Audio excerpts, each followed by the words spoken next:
Welcome to the show. We hope you have a blast. Thanks for making time for the Dealer Talk podcast. Another business leader, here's a penny for your thoughts. This ain't a regular conversation, baby. This that Dealer Talk.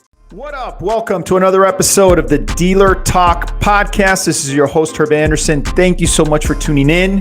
Today I have Mr. Tim Wilson, the founder of Digital Footprint. And we're going to have a conversation, man. I'm super excited. Tim, what's up, man? Welcome to the show. How are you? Hey, Herb. Good to see you. I'm great, thanks. How are you doing? I'm doing awesome, man. Thanks again for doing this. This is going to be a really good conversation. And thanks for having me, man. Excited to share this this knowledge. Yeah, man. So I kicked things off with a background, man. So tell us about you. Well, there's a couple parts to me, actually. I am living in Los Angeles, moved down here 5.5 years ago with my family, but originally Canadian from Toronto. And I've spent the last 11 years in the automotive industry, and spent 7 of those working at Google. So I managed the Google automotive team in Toronto for 4 years, and then got the opportunity to move my family and my skills down to the US, where I manage half of the Google Auto US team for 2.5 years, and then left at the end of 2017 to start my own consulting business. And I've been doing some work in the entertainment industry and the hospitality industry, but my heart's always been in auto. And I spent the last 8 months developing a new business and a new product to help dealerships better understand, develop, and engage in their digital strategy for their businesses. So that's a little bit about me. And I'm excited to engage in a conversation with a fellow car enthusiast and a fellow digital enthusiast probably as well. Right. Yeah. On both fronts, for sure. Me too, man. I've been looking forward to this conversation. I always like to have people like you on here, like Peter Lito, Bob Lanham from Facebook. I like talking to you guys because obviously your exposure to what I consider to be the two main platforms, advertising or marketing platforms of the current age. But because of the fact that you guys are car folks and can really connect with the dealership community, right? So having those two together, I think it lends itself to leaving some good, valuable insights that decision makers can put into place in their dealerships just by listening without even spending a dime. So thanks, man. If there's one thing that I can. And maybe you're going to get to this, but one of the things, and I think Peter Lito would say the same thing, because I worked very closely with Peter when we were at Google together. But Google is really focused, and I think Facebook to a lesser degree, but Google is really focused on the tier 1 and tier 2 business. And one of the reasons that I started the business that I did is exactly because of that fact. The dealerships are the engine of, no pun intended, or I guess pun is intended, of this industry. And yet Google didn't have the resources, understandably, because there's 18,000 dealerships in the country, and you can't service that many dealerships with a team of 100. They didn't have the resources to manage it properly. And there's a real void, because I think dealerships know they need to do more on the digital front. And what I've learned in the short time that I've been involved deeply is there's so many relationships, so many vendors that they work with, that it's impossible for them to keep track. And I think that's why it's important for businesses like yours and businesses like mine to be there to help these dealers better understand what's working and what's not. And Google just couldn't do it. I think Bob and the team at Facebook do a better job of engaging with the dealerships, and Google's probably getting there. But that's a void that I'm trying to fill with my business. Yeah, but so that brings up a couple of good points, and let's kick things off there. But do you think that?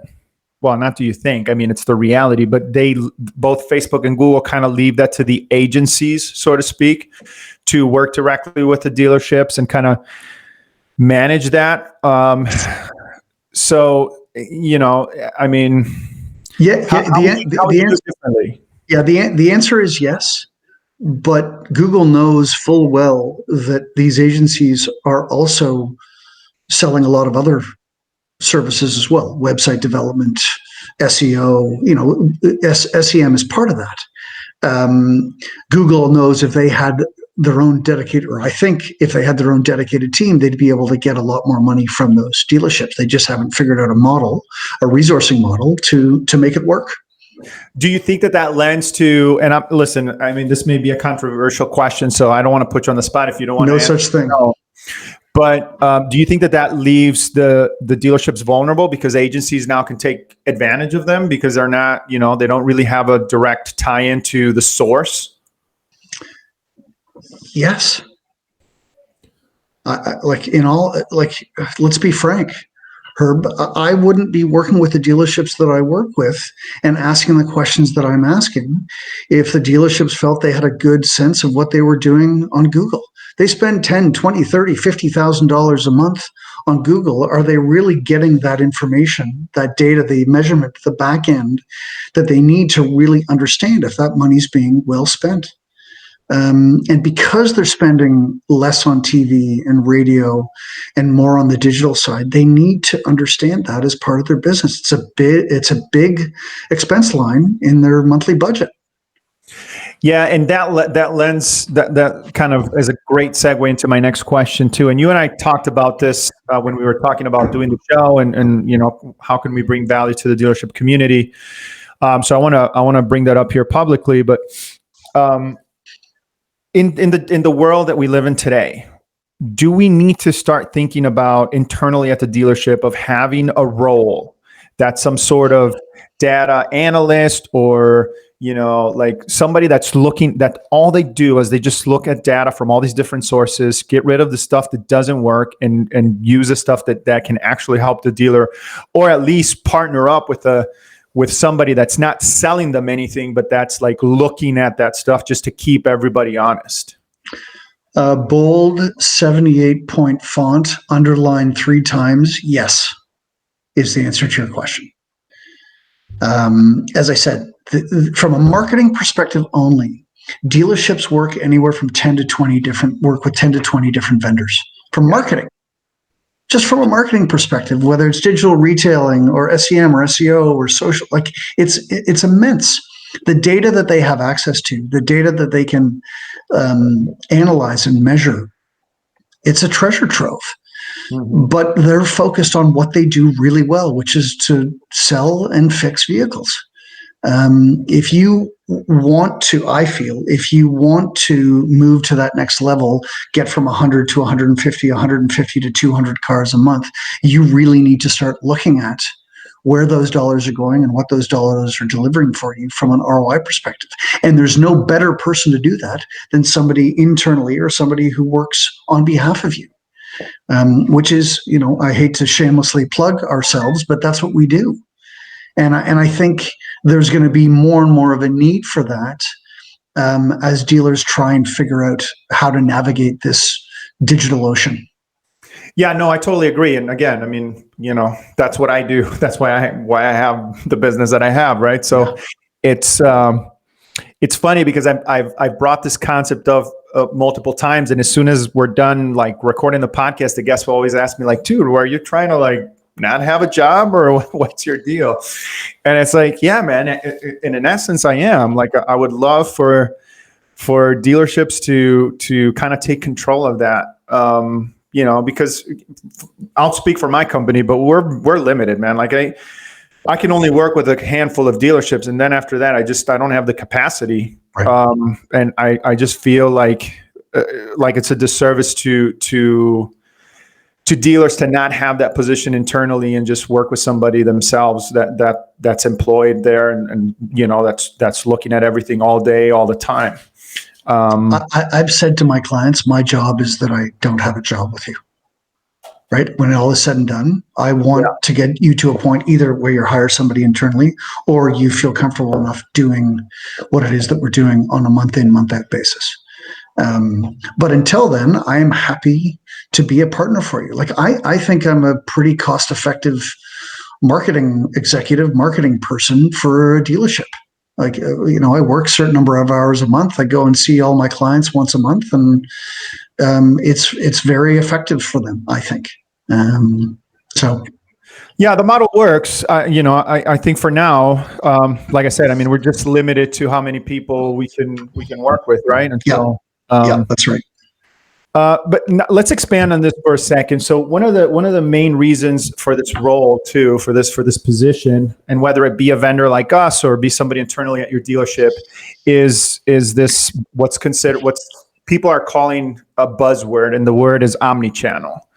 But I truly believe, maybe not in the way that it's being talked about, but I do believe in that concept of connecting the message, right? In all these different channels, because what dealers are at a disadvantage because of the stigma and the reputation. And the worst thing that can happen to a store is that your message is different on different platforms. So I go on Auto Trader, for example, and I see a car listed at a certain price, and then I go on Facebook and I see the same unit listed differently, and then I get an email with the same unit and it's a different price. Like, that lends to distrust. And then now dealers need all these different sources to validate their efforts, right? And so, but because, to your point, because we're dealing with so many vendors and those vendors are only working in silos, it's very difficult for you to build that strategy that's omni-channel, right? That's the same message on all these different platforms. Yeah. Do you think that's, I mean, would you say that that's a buzzword, or do you think that's really how we need to start looking at this for ultimate growth and success when it comes to marketing specifically? Yeah. So I mean, I am a student of the Google Kool-Aid, having spent a bunch of years there, and there is always talk about consistency in your messaging. There's also talk about consistent messaging for a consistent audience type at their right point in the journey. Right, you don't know where the consumer is in the car buying journey, so make sure you're delivering messages that hit that. This notion of omni-channel, I think, is incredibly important for the dealership. And I think they're starting to understand what I say on Facebook has to match what I say in search engine marketing, has to match what I'm saying on my website, which I think to people like you and I is fairly commonplace. But it's hard to do that, again, because you work with 10 or 15 different marketing vendors.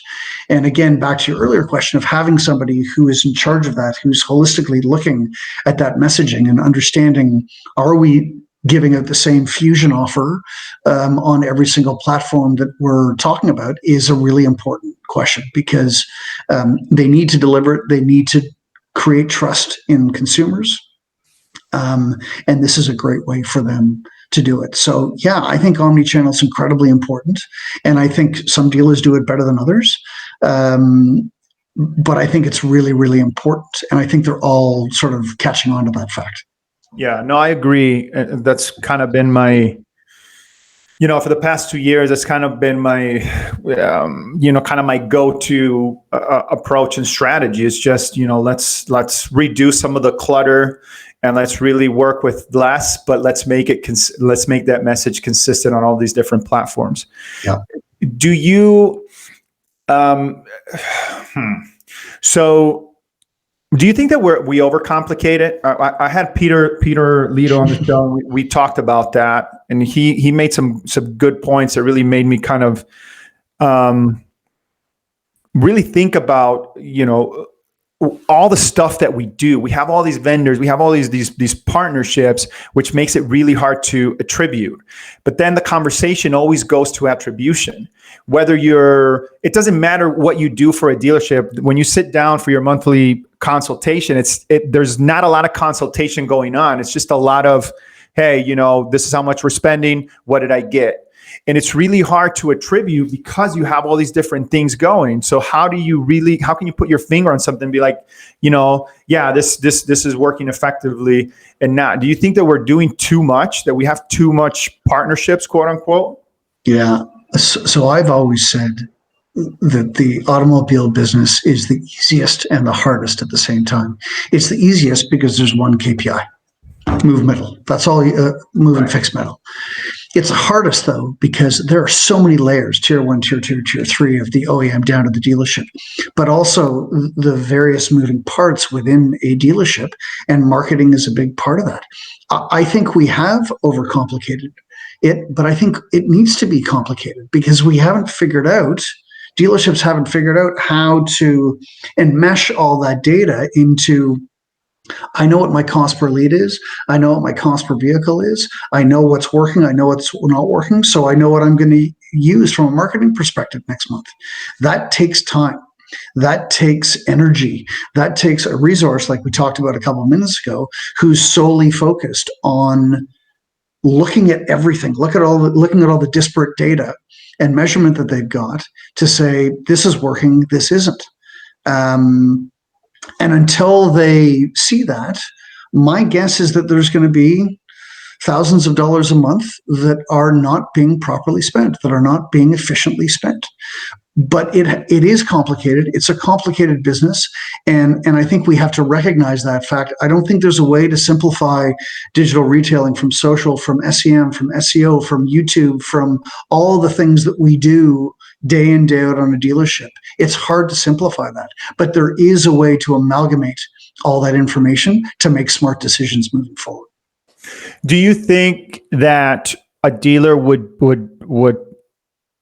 do you think it'd be a smart strategy to get rid of, let's say, I just need to know, right? So I'm going to cut everything out. Everything's gone. It's January 1st. New resolution is to really figure out my marketing. So everybody's fired, right? We start from scratch. Yep. The only two things I'm going to put into place are going to be my SEO is going to be tight. My SEM is going to be in line with that, and social media. So I'm going to have those three pillars, if you will. And then I'm going to do YouTube. I'm going to go heavy on YouTube, right? For the TV commercial sort of an approach. Those four things. Can we find success in just having those and doing those really, really well? Yes. I'll take it one step further. I'm a big believer, and I talk to my clients about this all the time. I'm a big believer in test and learn. And I think it's going to be scary, but I think you should go a month without SEM or a month without social and see what happens. And if nothing does happen, I'm not saying that gives you the definitive data of, okay, I never have to do social again, but it certainly provides that's interesting. I didn't see a drop in leads. I didn't see a drop in sales or a significant drop in sales. So do I need to spend 20 grand on social, or maybe can I spend 10? I want my clients to constantly be testing and understanding what dollars are working and what dollars are not. And I'm not for 1 second saying 1 month is going to tell you what's working and what's not working. I typically say it's 3 months, and you can do lesser. That's a pretty extreme test of saying I'm not going to do anything on social, but maybe I'm going to cut my budget 50% for the month. See what happens. I really feel like dealers, say I'm going to spend 10 grand on search or 10 grand on social, and then they just let it ride. And that's not the way that I think they should operate. And it's because they're too busy selling and fixing vehicles. They don't have time to see that. But I'm a big believer in this test and learn philosophy. Google has a gazillion experiments that they want their advertisers to try. As a dealership, are you engaging your SEM partner in those bid experiments, bid strategies, copy strategies in terms of what's working and what's not working? I just wrote an article for the Orange County Dealers Association, March edition, that says, here's some questions you should ask your SEM partner, your social partner, and your third-party vendors. And it's along those lines of what are we doing differently? How are you, how am I leveraging the expertise that you, Mr. and Mrs. Vendor, have with other dealerships that you work with, and how are you applying that to my dealership? Because I want to learn from you. I've hired you. I spend a lot of money with you. I don't want to say, here's the 10 grand I spent and here's what I got. I want insights. I want recommendations. I want strategies that are going to help me move more vehicles. And I think that's something that's really lacking from the vendors that dealerships work with. Dude, yeah, I love a bunch of stuff that you just said. I gotta pick a couple of different things here because it's so on point. Let's start with the concept of experimenting, right? And this is gonna sound super cheesy, but I don't care. When I look at marketing, I kind of look at it more as a science, dude. And if it's a science, then experiments need to be taking place all the time, right? The worst thing, and this just happened to me recently, is I'm working with this dealer. They're spending close to $40,000 a month in all the different sources that they have, right? And their objective is to sell more new cars, and that's the conversation we have every month. It's like, well, I want to sell more new cars. I want to sell more new cars. Well, we've been doing this strategy for a long time. This is a strategy that's been in place. So if you want to sell new cars, how can you expect this strategy to sell just because you say, I want to sell new cars and you keep the same strategy doesn't mean that it's all of a sudden going to start working, right? Like if you want to sell new cars, if that's your objective and you've had this strategy in place for a long time and it's not yielding the result, then we got to do something different. But I think that in the case of this particular dealership, they're afraid to make any changes because this is what they've been doing forever. You know what I mean? And it's like, I mean, I get it. I understand that you're, because the flip side of that is that they sell a lot of used cars. So I understand that it's scary, but you can't just want to do something and do the same thing and all of a sudden it's going to work. It just doesn't, that doesn't make sense, right? If you do what you've always done, you'll get what you've always got. Right. Yeah. So it's like it's crazy to me that we, and I have this GM that I work with a lot, and him and I always have really good conversations. He's more of a friend now at this point, but he always talks about like third parties as being like the crack, right? Like the thing that you can't be without because you've had it forever. And it's like, you feel like if you don't have it, you're just not going to sell as many cars. And it's like, well, yeah, but then you're always going to get the same stuff, right? Because you're not doing anything different. And you don't have unlimited amounts of cash because if you did, I would tell you do everything, be everywhere. Yeah. You know what I mean? So you have to use the resources that you have and you have to experiment all the time until you get the formula right. I mean, I don't know. Is that crazy or no, I think it's, and I don't think I've ever agreed with anybody as much as I've agreed with you in the first 20 minutes of a podcast in my life, but I agree with everything that you're saying. I think it's incumbent on people like you and me to say enough. Next month, don't even ask. Next month, we're spending 30 grand, or next month, we're spending 50 grand. And this is where we're going to spend the incremental 10 grand. And we're going to see if it bumps you from 200 new cars to 220 new cars. Because then we can get to a CPV, cost per vehicle, and we know that that's worthwhile. But we're never going to, you cannot remain static. And this is something that I have been trying to instill in my clients is we always have to be doing different things. If your SEM budget is 10 grand a month, I want you to try 8. I want you to try 12. I want you to try expanding the number of models that you've got on new, reducing the number of models you spend on used. There's a ton of different things that you can do with that SEM and with the social budget. Turn off Marketplace for a month and see what happens. You're doing it for a month or do it for 2 weeks, whatever you're comfortable with. But you need to be sure that you are learning at least every month with your spend. And if you're not, then you need to push your vendors because, again, you don't have a lot of time as a DP or a GM or a GSM to worry about this kind of stuff. But you got to push your partners to say, listen, what are we doing differently this month? What do you recommend? I'm paying you 30 grand a month. What do you think I should do? Failing in this business, failing in any business is very, very difficult. We have this adage at Google is if you're going to fail, fail fast. And that's true. You're not going to not spend money for 6 months. But if you experiment in a level of spend and it doesn't work out, great. You've learned something there. You can't dip your SEM spend to 8 grand because it's going to knock you out of the race versus your competitive set. But without doing it, you have no idea if that's the case. And maybe at $8,000, you sell more vehicles. Like sometimes it goes on its head, right? The data that you see, the hypothesis that you have doesn't always come true. But typically, the more you spend, the more you'll sell. Like this guy, this example that you're talking to, this GM, I would suggest to them in March, we're going to spend an extra $10,000. And here's where we're going to spend it. We're going to spend it on social. And we're going to see what that does. Again, what I'm hearing from my clients who are talking to their sort of buddies in the industry is that social is pushing a lot more leads, not necessarily sales, but a lot more leads. So they want to put more money into social because it's more cost effective than a search or anything else that they're spending on. The CPCs, the link clicks are really, really strong from a Facebook perspective. So they want to try that. I'm like, great. That's the other thing I tell my clients is I'm agnostic. Just because I worked where I worked doesn't mean I'm going to tell you got to spend there. I want you to spend where you're going to sell more cars, period. I don't care where. Yeah. No, that's a good point too, because different markets, man, I've worked at markets where direct mail still works. And when I say work, I'm talking 13, 14% return, like verified return on investment.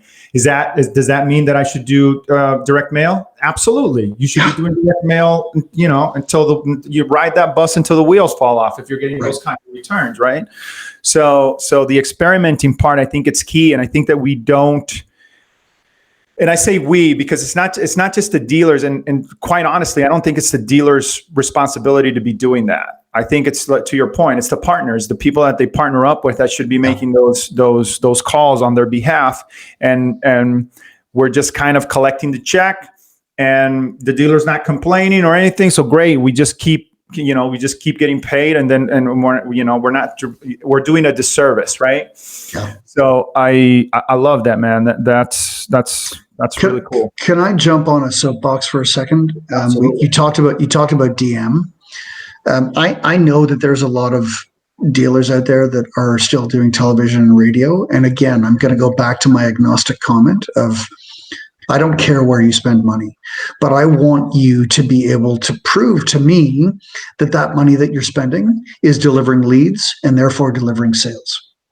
And all of the OEMs have very sophisticated back ends that tell them exactly where their leads are coming from and exactly where their sales are coming from. So it's very easy for a guy like me to come from the outside and say, okay, well, your television ad over the last 6 months drove 4 sales for you. So why are you spending $5,000 a month, $7,000 a month, whatever you're spending a month on television?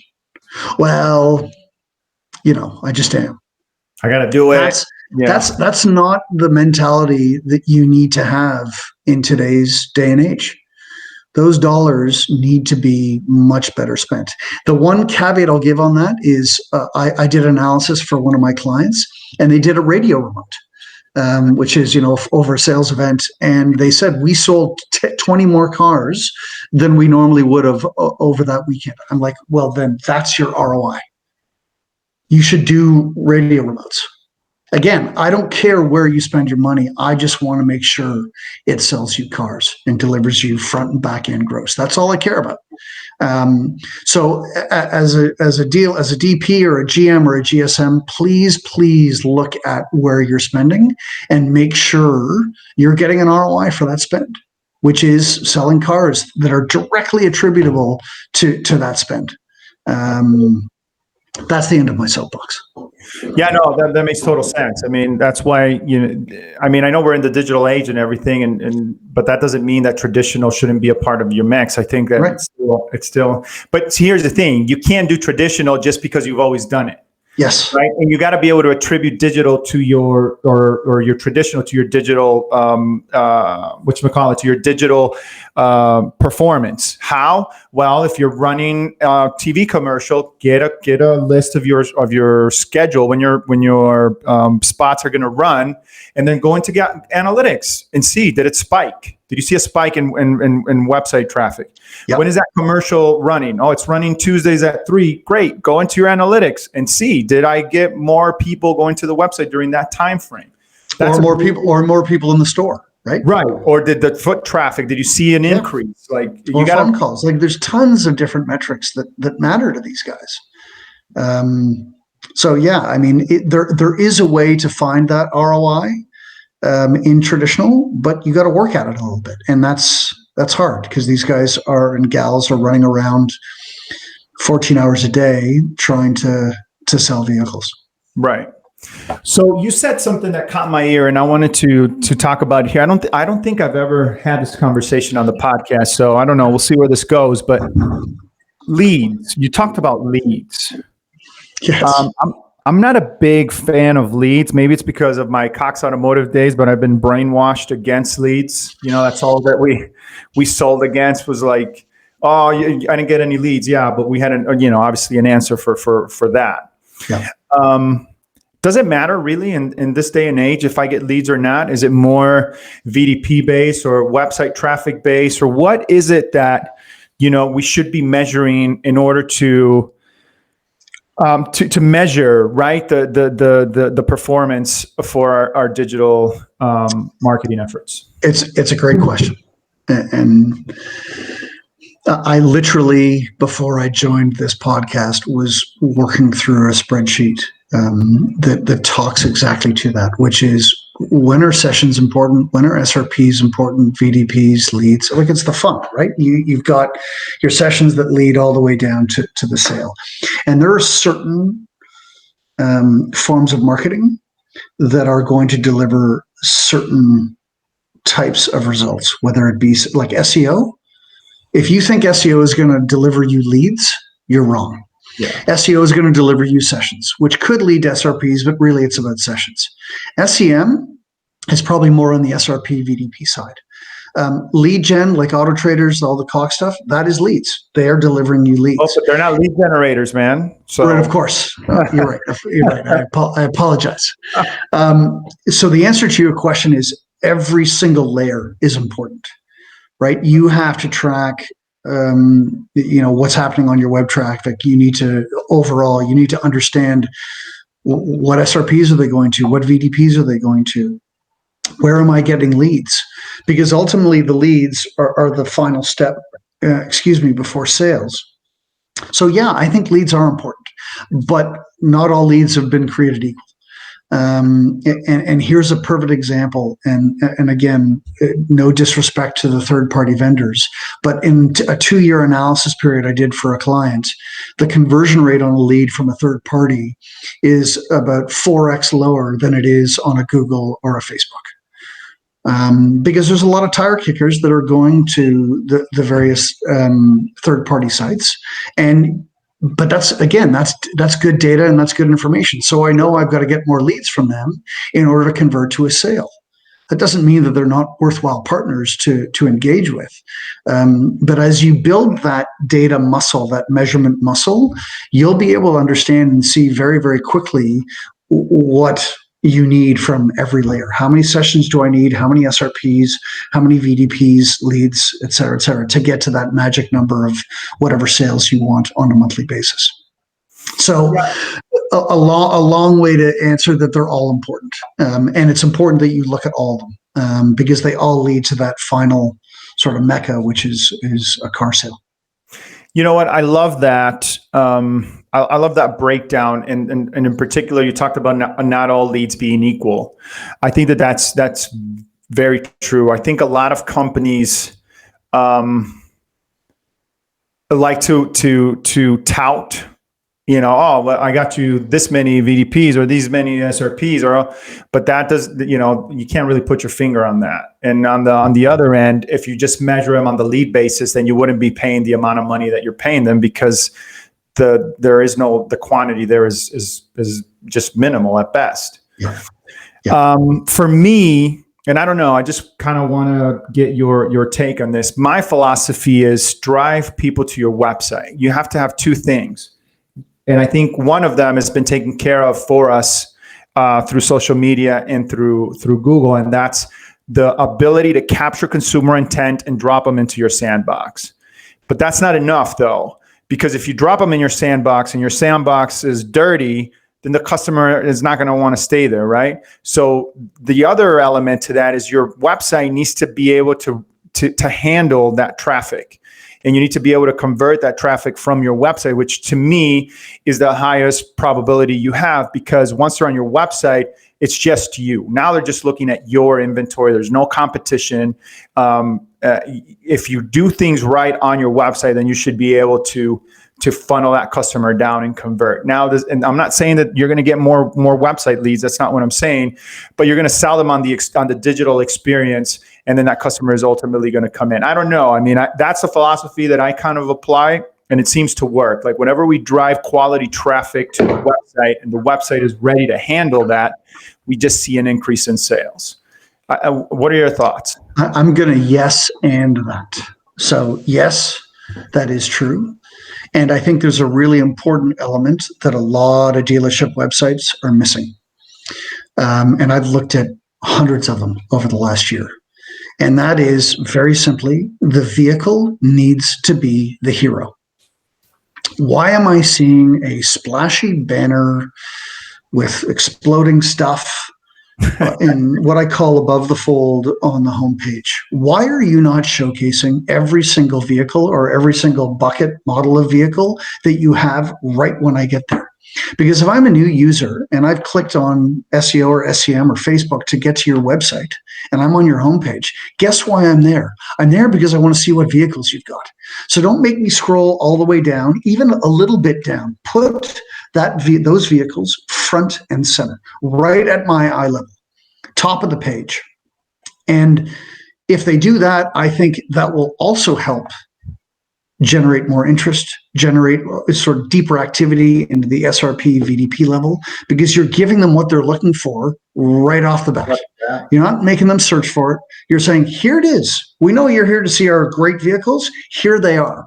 And frankly, if you've got a new vehicle, I do work with Ford dealerships talking about the Bronco Sport, talking about the Mach-E. That should be front and center as well. This is what people are interested in. The new the new F-150. Showcase what's new. Showcase what your customers or potential customers are going to be interested in, and you will drive more engagement and more time on your site. Yeah, no, I love that, and I'll expand on that a little bit, because I had a guest on the show last year, and we talked about the we kind of touched on that, and I've kind of been expanding on that thought here since our conversation, and I'm wondering if we will ever see a Uber-esque type of experience for the car business. And what I mean is, like, you get to the main page of the website, and for the first thing it asks you is, welcome, how can I help you, sort of a deal. And then you tell them, or they ask you questions, right? What are you here? Are you here to browse? Are you here to purchase? Are you here for service? Are you here to find out about our dealership? And you click on whatever that is, and based on your click, now the experience is built for you. So it takes you right into, okay, I'm here to browse. Okay, here's all our inventory, one page, boom, browse, have fun. I'm out. I'm down here. If you have any questions, hit me up. If I'm there to look for inventory, okay, now it takes me into new or used. Are you looking for this vehicle range? Are you looking for blah blah? And then you kind of preset your parameters, or your preferences rather, and now that creates that experience. If you're there for service, the same thing. If you just want to find out about the dealership, then it takes you there, because it feels like going to an automotive dealership. And to your point, I've seen hundreds of websites too, but going to a website. I think I said dealership. Going to a website, it feels like walking into a dealership physically and getting bombarded from every department. Hey man, I got the sales special over here. I got the used car special over there, service over here. And you're like, bro, like, isn't the receptionist going to ask me what I'm here to do first, or, welcome me or something? Yeah. And so I'm dying to see that evolution. I don't know. It just seems like we're here. It seems like we have the ability to create that experience, but we're not doing it. I actually think it's a really good idea. It's a form of personalization, right? And if a consumer doesn't know, you can have an I don't know, and then they just go to the main site. And you give them what's available, like the experience that we have now. But being able to personalize that journey and customize that journey for a customer, I think you will immediately get them to say, these this guys is are different. different. Yeah. This is, I like this.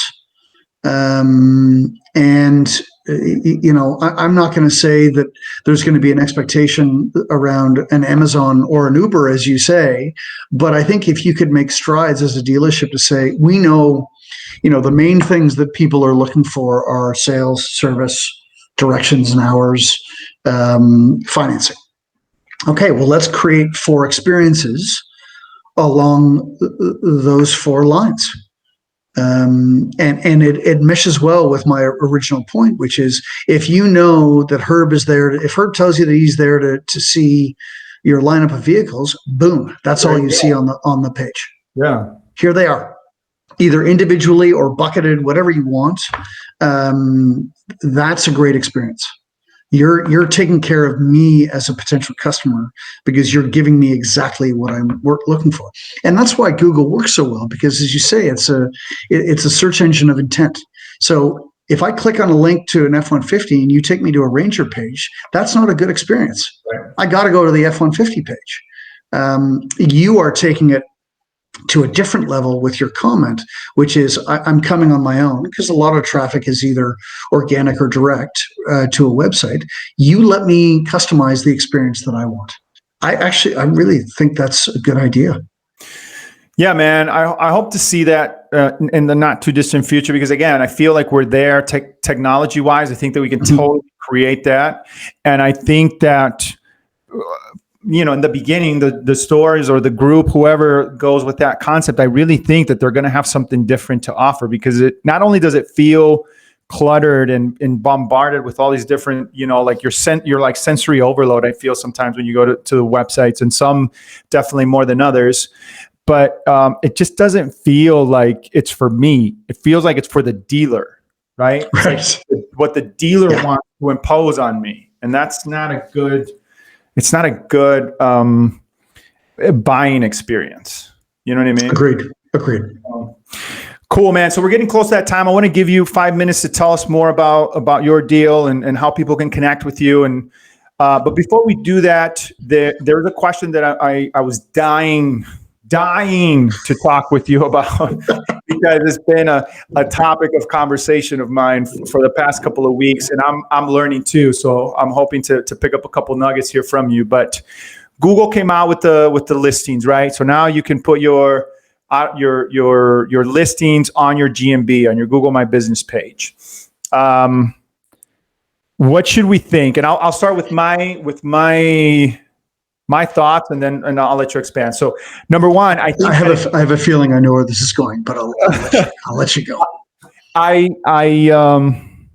Number one, I think that it's a natural progression. I think that when I think about Google, I think Google's objective is to keep people on there as long as possible. In order to do that, they want to capture you with as much relevant information as they can possibly give you. And there's no question that they're the king of doing just that. And so I think that the Google My Business is just an attempt to offer you more information right on Google so that you don't have to go anywhere else. And when it comes to dealerships, putting your inventory on there, it's just a continuation of that purpose. My concern is that it could be a deterrent to driving people to your website, which is my ultimate goal. Is I want to get more people to your website, because again, if they're there, they're your customer. But I can't deny that the GMB is a major traffic driver to dealers' websites. And a lot of dealers don't even realize that, because they're not measuring that on Google Analytics. Yeah. But if you paid attention to your Google My Business, you would notice that they send you thousands of customers every single month. And not only that, but the behaviors are super strong, and you can see that customer coming back multiple times from the GMB. Think about that. You go to a dealership, you click on the GMB, you're there, you watch it, you went away, you go back to Google, back to the GMB, back into that website, and you do this multiple times instead of going to Google and typing the website in the bar, right? So it's like, it's super, super powerful. So what do you think? Do you think that that's something that's going to impact traffic going to your website, or do you think that it's going to enhance what's already being delivered? I think it's going to enhance. And Google's mandate forever from day one has been, organizing the world's information and making it available to everybody.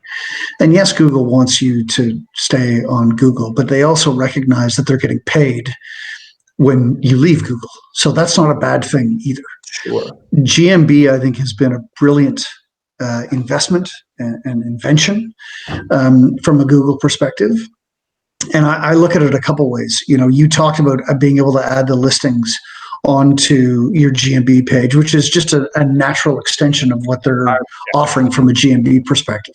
But again, remember, you're only going to see that it used to be called the knowledge graph.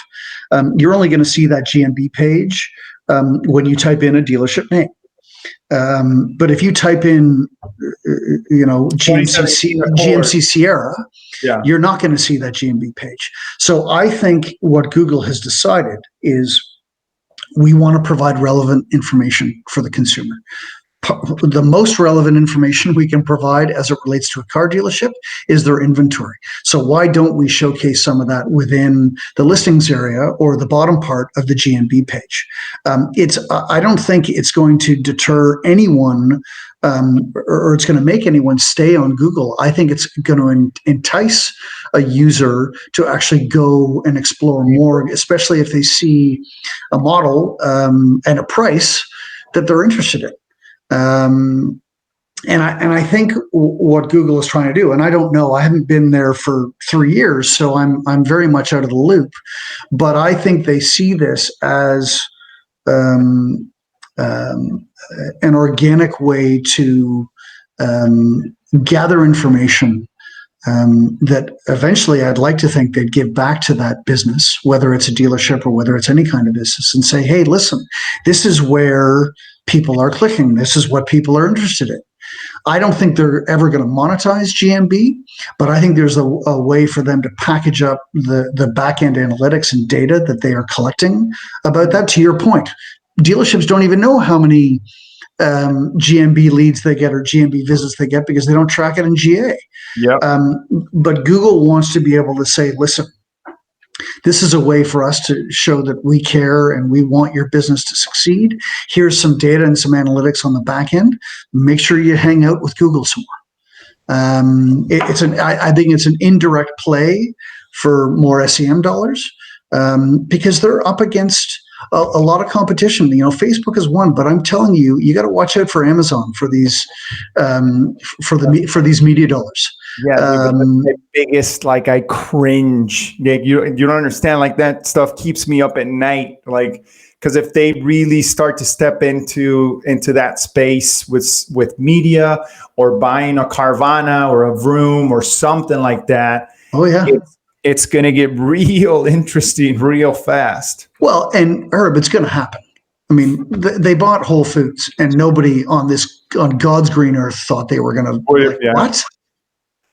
So if you don't think they're going to buy something that is the second biggest purchase of any human being's life, is a car. Guess again. Yeah. And think about dealerships have a lot of data on their consumers. Think about the data that an Amazon has on all the stuff that you and I buy. And they want to help you buy that next vehicle, whatever it may be. So. Yeah. No, I know. I agree. It makes that's probably a topic for another podcast. Yeah, but that's a good one, actually. Dude, this has been awesome, man. I really appreciate it. This has been a great conversation. Tons of value here for sure. So I hope that the listeners are taking some of these tips and putting them into practice. My biggest takeaway from everything, and I normally don't do this, but I think that, like I said, there's a lot of knowledge here. So I would re-listen to the GMB part. I think that there's a lot of there's a lot of things there for dealerships that we're not utilizing. I still see Google My Business pages for dealerships that are not correct with tons of errors. Yeah. I know for sure that the majority of the dealership are not even tracking the effectiveness of it as far as driving traffic to your sites. And then some of the things that we talked about earlier about the difference between leads and traffic. I think that's a question that I know I get often from decision makers. So I think that there's some value there as well. Yeah. So tell us about you, man. Tell us about your business. What do you guys do? Give us the pitch. So as I said at the outset, really what we want to do is help dealerships better develop, understand, and evolve their digital strategy. And that's not just SEM. It's not just social. It's what are you doing on reviews? What are you doing on organic social, organic search? What are you doing on YouTube? What are you not doing on YouTube? All of these things, and I alluded to it earlier, there's some back-end work that I like to do as well, which is let's figure out which mediums are the most cost-effective and efficient from a lead and sales perspective. The CRM systems that all dealerships have are very, very robust and can deliver great value. So I want to analyze that data and say, you should be spending more here, you should be spending less there, or you don't need to spend here at all. This is the kind of work that I love to do, is sort of the back end. But really what I want to be able to provide is a holistic understanding and game plan for you as a dealership digitally. It's complicated. It's multi-layered. It's multifaceted.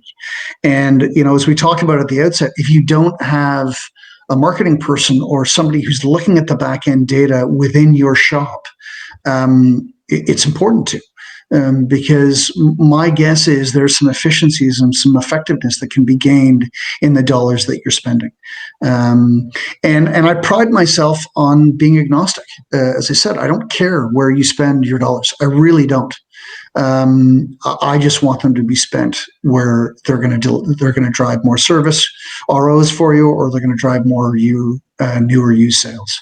The website is digitalfootprint.biz.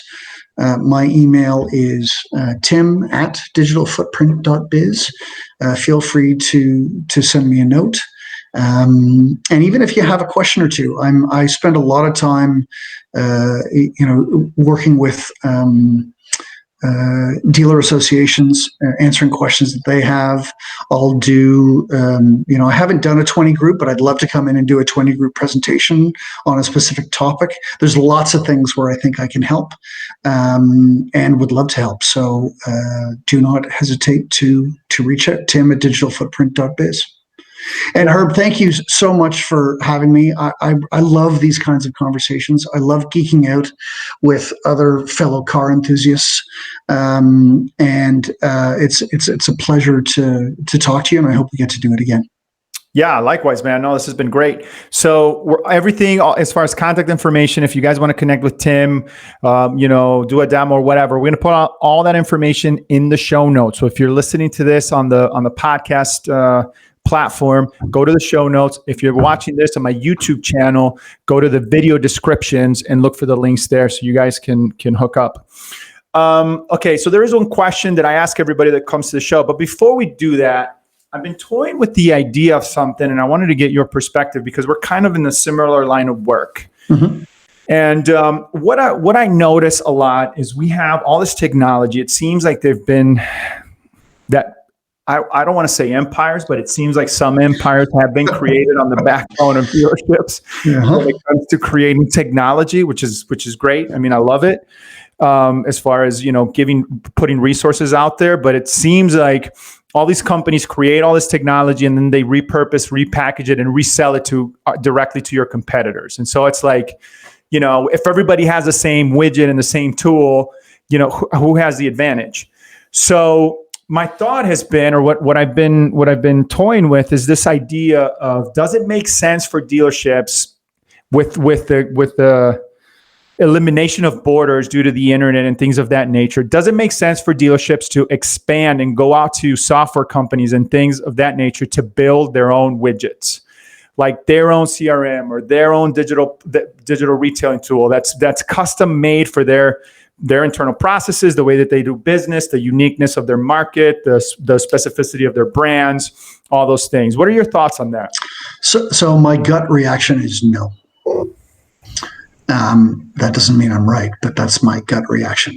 I think the amount of time and money that it would take to build a proprietary system would be cost prohibitive.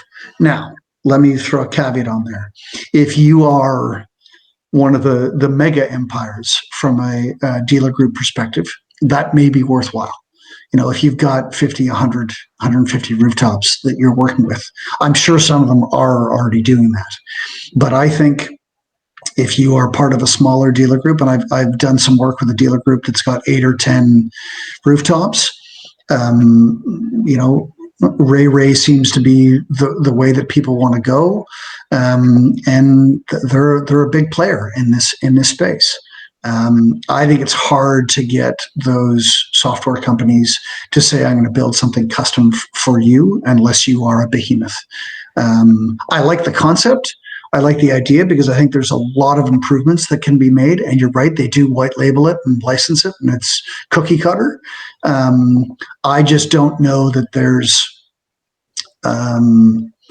enough cost efficiency for smaller mid-sized dealer groups to be able to invest in that kind of an idea.